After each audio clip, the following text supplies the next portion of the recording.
Hello प्यारे बच्चों, जैसा आप जानते हैं कि आपका जो 16 मार्च को कक्षा 9वीं का गणित विषय का पेपर होने वाला है। और आप जानते हैं कि यूट्यूब पर जो पेपर वायरल हो रहा है, आपने देखा भी होगा। ये जो पेपर है 953 यहाँ पर दिखा गया है, यहाँ पर आप देख पा रहे होंगे, जो वायरल यूट्यूब पर बहुत ज़ोर से हो रहा है। तो इस वीडियो में हम आपके लिए प्रश्न 1 से लेकर 23 तक सभी प्रश्नों की सॉल्यूशन लेकर आ चुके हैं। आप देख लीजिएगा, सभी प्रश्न आपको यहाँ पर देखने को मिलेंगे। ये 23वां प्रश्न है, सभी प्रश्नों के उत्तर आपको यहाँ पर मिलेंगे। पूरा क्वेश्चन पेपर ही मैं यहाँ पर आपके लिए लेकर आ चुका हूँ 16 मार्च के लिए, ठीक है। जो आप देने जाएंगे तो एक बार इस पेपर को जरूर देख जाना। यूट्यूब पर ये बहुत ज़ोर से वायरल हो रहा है। और वैसे मैंने आपको इससे पहले जो वीडियो प्रोवाइड कराई थी उसमें और इसमें सेम ही सेम है, कुछ अलग से नहीं आया है। अगर आप देखेंगे मेरी प्रीवियस वीडियोज, अगर नहीं देखी है तो लिंक डिस्क्रिप्शन बॉक्स में मिल जाएगी, वहाँ पर जाकर देख लीजिएगा। तो इस वीडियो में हम आपको कक्षा 9वीं का बेसिक गणित का जो वार्षिक पेपर का संभावित प्रश्न पत्र मान लीजिए, क्योंकि ये तो आपको तभी पता चलेगा जब आप 16 मार्च के पेपर में बैठेंगे कि यही आया है कि नहीं, क्योंकि ये यूट्यूब पर बहुत तेज़ी से वायरल हो रहा है। तो हमने सोचा कि आपको प्रश्न 1 से 23 तक सॉल्यूशन बता दें। लेकिन फिर भी अगर आपको विश्वास नहीं है तो आप कम से कम एक बार इस प्रश्न पत्र को देखकर जरूर जाइए, क्योंकि इससे आपको अच्छे मार्क्स देखने को मिल जाएंगे। यहाँ से आपको मैक्सिमम क्वेश्चन आपके बोर्ड परीक्षा जो 16 मार्च को पेपर होने वाला है उसमें आपको यहाँ से क्या डायरेक्टली क्वेश्चन देखने को मिलेंगे। तो जिन लोगों ने की बिल्कुल भी तैयारी नहीं है, कृपया करके वो इस क्वेश्चन पेपर को जरूर कर लें और आंसर मैं इस वीडियो में बताने वाला हूँ, ठीक है। तो पहला क्वेश्चन देखिए, दी गई आकृति में छायांकित भाग भिन्न के रूप में होगा। तो देखिए बच्चों, यहाँ पर देखिए ये एक सर्किल है, आप यहाँ पर देख पा रहे हैं। इसको 4 भागों में डिवाइड किया गया, इसमें से एक भाग क्या है, कट किया गया है। तो यहाँ पर क्या है, देखिए टोटल 4 भाग है, इसमें से एक भाग कट किया, तो इसे हम किस तरीके से लिखेंगे, 1/4 के रूप में लिख देंगे, ठीक है। पहले का आंसर इस तरीके से कर लेना। अगर मान लीजिए बच्चों अगर इस तरीके से नहीं आया तो इस तरीके से आ सकता है, आपको ये आयत दे देगा, फिर इसमें से 6 भागों में काट देगा और यहाँ से ये 2 कट कर देगा, तो इसका 2/6 आंसर आ जाएगा। तो इस तरीके से करना है, यानी कि जितना भाग है उसको नीचे लिखना है और जितना कवर या कट है उसको ऊपर लिखना है। ये थोड़ा चेंज होगा लेकिन इतना ही आएगा। इन्हीं में से आपका 2 में से एक क्वेश्चन बन जाएगा।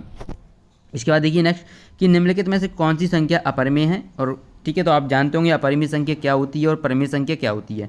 तो कि परिमेय संख्या क्या होती है, जिसे हम p/q के रूप में लिख सकते हैं, और जिसे नहीं लिख सकते उसे हम अपरिमेय संख्या बोलते हैं। तो बच्चों जब आप यहाँ पर देखेंगे तो देखिए ये प्लस माइनस कट जाएगा, 3 है तो ये परिमेय संख्या है आपकी। ये 2/√7 और भाग में 7/√7 है, कुछ इस तरीके से देखिए 2√7/7√7 है ना। तो 7 से 7 कट जाएगा, तो ये भी p/q के रूप में हम लिख सकते हैं। यहाँ पर 1/√2 को हम p/q के रूप में नहीं लिख सकते, जबकि यहाँ पर ये माइनस प्लस का है तो ये 3 2 5 आएगा।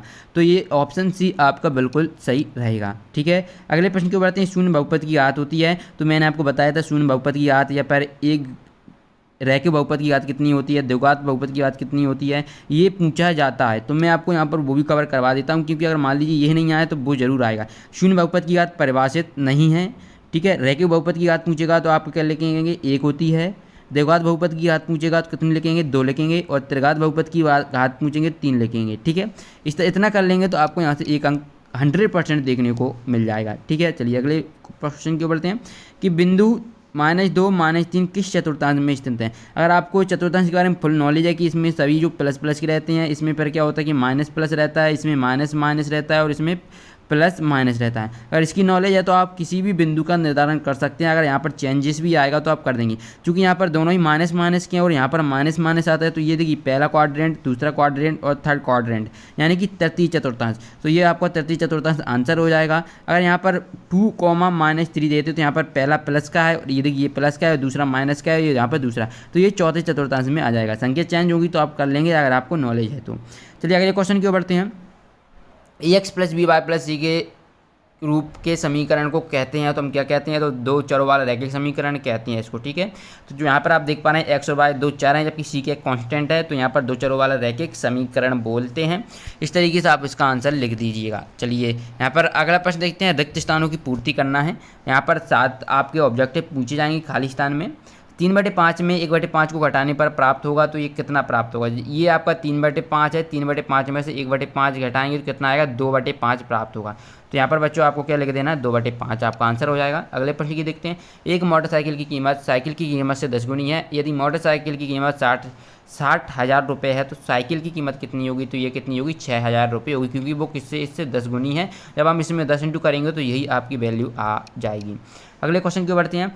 संख्या r को परिमित संख्या कहा जाता है यदि p/q के रूप में लिखा जा सकता है, जहाँ पी व क्यू क्या है, पूर्णांक हैं। पूर्णांक का मतलब क्या होता है, पूरा अंक। जैसे 1 2 3 -1 -2 -3, ये क्या पूर्णांक है। ये 4/5 ये पूर्णांक नहीं होगा क्योंकि ये बटे में आएगा, मिश्र भिन्न में बन जाएगा। अगले प्रश्न की ओर बढ़ते हैं। बहुपद में चर की घात सदैव होती है तो ये पूर्ण संख्या होती है। अभी मैंने बताया था ये बहुपद है तो इसमें हमेशा इस तरीके से नहीं मिलेगा देखने को, पर ये क्या एक बहुपद नहीं कहलाएगा। यदि x की पावर 2 है, 3 है, 1 है तो वो बहुपद है।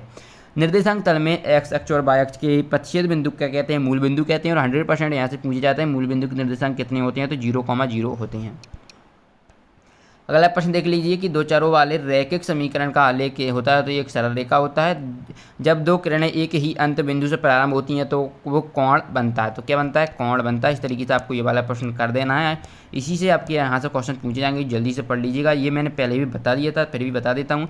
जब आप 0.45 प्लस 0.25 करते हैं तो ये 0.70 आएगा आपका। इसका हम इंटू करेंगे तो ये कितना आएगा आपको, 10 आ जाएगा, ठीक है। और जब 42.64 को हम 0.36 से ऐड करते हैं तो ये 43 आएगा। -18/25 तो ये माइनस की 0.72 आएगा। और जब 7 का -15 से, ये माइनस की 7 है, ठीक है। माइनस के 7 का माइनस के 15 से करेंगे तो 15 7 105 होता है, क्योंकि माइनस माइनस प्लस हो जाता है। फिर इसके 504 में हम 18 डिवाइड करेंगे तो ये माइनस के 28 आपका आंसर आएगा, क्योंकि माइनस है उसमें इसलिए, ठीक है। अगले क्वेश्चन की ओर बढ़ते हैं। प्रश्न 4, एक शब्द एक वाक्य में उत्तर देना है। पहला ही देख लेते हैं क्या दिया गया है कि मोहन के पास 157 रुपये हैं तथा सरला के पास 72 रुपये हैं, ठीक है। देखना क्या पूछ रहा है क्वेश्चन में। और मोहन के पास सरला से कितने अधिक हैं, तो जब 157 से 72 घटा देंगे जो बचेगा 85, वो इतने रुपये अधिक हैं, ठीक है। 85 रुपये अधिक हैं किसके, मोहन के पास सरला से 85 रुपये अधिक हैं, इतना आपको लिख देना है। त्रिभुज एबीसी में बीसी आधार तथा ए बी शीर्ष लंब है तो त्रिभुज के क्षेत्रफल को सूत्र के रूप में व्यक्त कीजिए। तो सूत्र ये होता है 1/2 bx × AB, ठीक है। चलिए इस प्रकार से कर लीजिए। अगला क्वेश्चन देखिए, सर्वांगसम आकृतियाँ किसे कहते हैं। वे आकृतियाँ जिनके आकार और माप समान होते हैं उन्हें हम सर्वांगसम आकृतियाँ कहते हैं। यदि एक चतुर्भुज की सम्मुख भुजाओं का प्रत्येक युग्म बराबर हो तो उसे क्या कहेंगे। अगर आप इसकी PDF डाउनलोड करना चाहते हैं तो मैं PDF की लिंक आपको डिस्क्रिप्शन बॉक्स में दे दूंगा, वहाँ पर जाकर देख लीजिए। या फिर मैं आपको एक प्रोसेस बताऊंगा, अगर आप इसको फॉलो करते हैं तो आपको full question paper with solution मिल जाएगा। यहाँ पर देखिए अधिक कोण के माप की परास क्या होती है, तो ये 900 से 1800 के बीच होती है, ठीक है। अधिक कोण के माप की परास तो 90 डिग्री से 180 डिग्री के बीच होती है, ठीक है। ये अधिक कोण है, ओके। चलिए, यदि दो वृत्त परस्पर दो बिंदुओं पर प्रच्छेद करें तो उनके केंद्र उभयनिष्ठ जीवा के लंब समद्विभाजक पर स्थित होता है अथवा नहीं, तो ये स्थित होता है। अगला प्रश्न देखते हैं। अगला है एक शंकु की ऊंचाई, एक तिर्यक ऊंचाई क्रमशः 12 सेंटीमीटर 13 सेंटीमीटर, इसके आधार की त्रिज्या क्या होगी, तो ये 5 सेंटीमीटर होगी। जब फॉर्मूला लगाएंगे तो ये 5 सेंटीमीटर आपकी आ जाएगी। चलिए प्रश्न क्रमांक 5 की ओर बढ़ते हैं। किसी घटना के घटने की प्रायिकता एक से अधिक नहीं हो सकती, तो ये बिल्कुल सही बात है, क्योंकि किसी घटना की प्रायिकता 0 और 1 के बीच ही रहती है, ठीक है। 1 भी हो जाती है लेकिन 1 से अधिक कभी भी नहीं होती है, ठीक है। तो यही बोला है तो इसलिए सत्य कर देंगे। अगला क्वेश्चन देखिए, अधिकतम बारंबारता बंटन वाले प्रेक्षण को बहुलक कहा जाता है, तो ये बिल्कुल सत्य है। अर्धगोले के पृष्ठीय क्षेत्रफल और संपूर्ण पृष्ठीय क्षेत्रफल में अनुपात 2:3 होता है। तो जब आप अर्धगोले का पृष्ठीय क्षेत्रफल निकालते हैं और संपूर्ण पृष्ठीय क्षेत्रफल निकालते हैं तो उसका अनुपात 2:3 होता है, ये आपको देख लेना है, तो ये बिल्कुल सत्य है। इसके बाद देखिए, विषमबाहु त्रिभुज के क्षेत्रफल का सूत्र ये दिया गया है, तो ये ABC त्रिभुज की भुजाएं, तो ये असत्य होता है क्योंकि ये इसका अर्धपरिमाप नहीं है। अगला देखिए, केंद्र को वृत्त पर किसी बिंदु से मिलाने वाले रेखाखंड वृत्त की त्रिज्या कहलाती है, तो ये बिल्कुल सत्य है। एक ही आधार या बराबर आधारों वाले एक ही समांतर रेखाओं के बीच स्थित त्रिभुज क्षेत्रफल में होते हैं, तो ये बराबर होते हैं, ये बिल्कुल सही बात है, इसलिए यहाँ पर आपको सत्य कर देना है, ठीक है। प्रश्न देख लीजिए, यहाँ पर प्रश्न क्रमांक 6 का उत्तर भी आपको देखने को मिलेगा। देखिए प्रश्न क्या दिया गया, आप यहाँ पर गौर से देखिएगा। ये आपको दिया है 5 + √7 ब्रैकेट फिर ब्रैकेट 3 + 2 √2। जब आप इसको सॉल्व करेंगे तो देखिए 5 का हम जब 3 में इंटू करेंगे तो 15 आएगा, फिर प्लस है तो प्लस चिन्ह लगाएंगे। जब 5 का हम पहले 2 में करेंगे तो ये 10 √2 हो जाएगा, ओके। और जब हम इस, अब ये तो इतना हो गया, अब क्या करेंगे, ये प्लस है तो ये वाला प्लस लगाया। अब हम √7 का 3 में करेंगे तो क्या आएगा, 3 √7, ठीक है। प्लस ये आपका कितना हो जाएगा, देखिए जब आप इसका करेंगे तो ये 2 √14 हो जाएगा, ठीक है। अगर आपको ये थोड़ा डाउटफुल देखिए, इसका हमने क्या किया, 5 दिया 15 और 5 दूनी 10 √2 आया। जब आप इसको ऐड करेंगे 10 3 13 तो 15, यानी कि 15 + 15 सर ये ऐड नहीं होंगे क्योंकि इनमें ये सेम नहीं है, तो इसको हम इसी तरीके से लिख देंगे, तो यही आपका सरल रूप हो जाएगा। लेकिन इससे वाला ये सरल है, बिल्कुल सिंपल है। देखिए जब आप 64 है तो 64 को लिख सकते हैं 8 की पावर 2 इंटू 1/2। 2 से 2 कैंसिल होगा तो पहले का आंसर कितना आ जाएगा आपका 8 आ जाएगा, ठीक है। दूसरा देखिए हम 32 को लिख सकते हैं 2 की घात 5 और ये आपका है 2/5, तो ये 5 से 5 कट जाएगा तो इसका आंसर कितना आ जाएगा 4। 125 देखिए 125 को हम लिख सकते हैं 5 की घात 3 और 1/3 नहीं हो जाएगा, 3 से 3 कट जाएगा तो इसका आंसर कितना आएगा 5 आएगा। 64 है तो इसको हम लिख सकते हैं 2 की पावर 4 इंटू 3/4, तो 4 से 4 कटेगा 2 की पावर 3 यानी 8। तो यहाँ पर इस पहले का आंसर 8, दूसरे का 4, तीसरे का 5 और चौथे का 8 आ रहा है। ये पूछे जाते हैं इसलिए इनको पढ़ लेना, ठीक है। चलिए अगले प्रश्न की ओर बढ़ते हैं। हर का परिमीकरण करना है और 2√7 के बीच एक अपरिमेय संख्या ज्ञात करना है। अब इन सभी प्रश्नों के उत्तर कहाँ पर मिलेंगे, पहले प्रश्न देख लीजिए। 8वां प्रश्न है, इसको गुणनखंड करना है हमें। आप चाहे जिस विधि का फॉलो कर सकते हैं, आप गुणनखंड विधि से कर लीजिएगा इसको, ठीक है। ये आपका क्वेश्चन है, मैं अभी आपको बता रहा हूँ आप इन क्वेश्चन के आंसर कहाँ से डाउनलोड कर पाएंगे, ठीक है। बिल्कुल फ्री में आपको आंसर डाउनलोड करेंगे, मैं प्रोसेस बताऊँगा, ठीक है।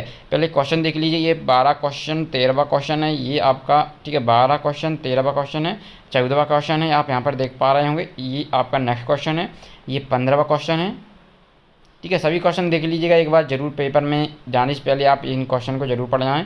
ये वेरी वेरी इंपॉर्टेंट आपके लिए हो सकते हैं। जो आपका यूट्यूब पर ये वायरल पेपर हो रहा है, मैं इसका सॉल्यूशन लेकर आ चुका हूँ यहाँ पर। चलिए मैं आपको PDF बताता हूँ कि आप कहाँ से इसकी PDF डाउनलोड कर पाएंगे। पेपर डाउनलोड करने के लिए आपको गूगल ओपन कर लेना है। जैसे ही आप गूगल ओपन करते हैं तो आपको यहाँ पर कुछ नहीं करना है, सिंपली ये सर्च करना है MP board 9th math paper 2022 SK लिखना है ज़रूर।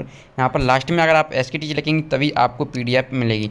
जैसे ही आप सर्च बॉक्स पर क्लिक कर देते हैं तो देखिए यहाँ पर हम कर देते हैं ये आपका है, और यहाँ पर हमने जैसे सर्च पर क्लिक किया तो यहाँ पर MP बोर्ड 9th वार्षिक पेपर 2022 के जितने भी हैं यहाँ पर आपको देखने को मिल जाएंगे। आपको क्या करना है, नीचे स्क्रॉल कर लेना है, ठीक है। जैसे ही आप ये नीचे स्क्रॉल करेंगे, यहाँ पर आप देख पा रहे हैं, तो आपको नीचे स्क्रॉल करते जाना। यहाँ पर आप देख पाएंगे ये 9th आपका मैथ का है। यहाँ पर जैसे ही आप इस पर क्लिक करेंगे तो आपको यहाँ पर पेपर देखने को मिल जाएगा। तो यहाँ से आप इसका पेपर डाउनलोड कर लीजिए। वीडियो पसंद आए वीडियो को लाइक कर दीजिए। अभी तक अपने दोस्तों के साथ इस वीडियो को शेयर नहीं किया है तो जल्दी से शेयर कर दीजिए। मिलते हैं नेक्स्ट वीडियो में।